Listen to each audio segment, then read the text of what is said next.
Geert Wilders, the man who brought down the Dutch government. In April, his Freedom Party refused to support new austerity measures requested by the EU, causing Prime Minister Mark Rutte to quit and his centre-right minority coalition to collapse. And now, 5 months on, and just ahead of fresh elections, Wilders' anti-EU rhetoric is still as fierce.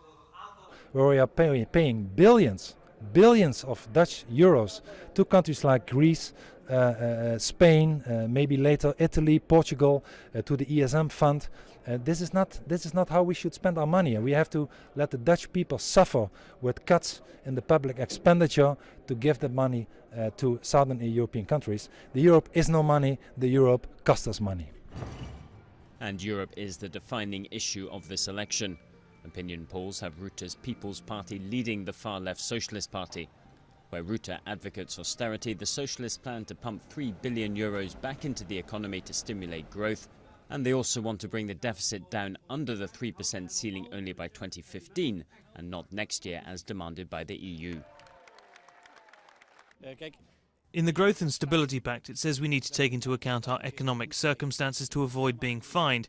Brussels is threatening to fine us, so I will go and explain to them we have to create the circumstances that require investment, because what is important is people, not little rules. Moving away from the EU is an idea that has started to gain ground.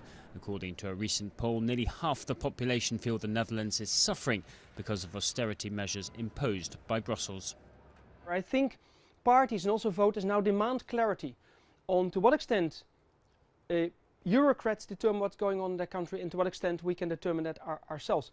And so the fight over is now the budget of a country determined in Brussels or in The Hague or in Berlin or in Paris, that is now on the table. The election will be closely watched by the markets, but the chances of a clear winner emerging are slim, with another coalition being the most likely outcome.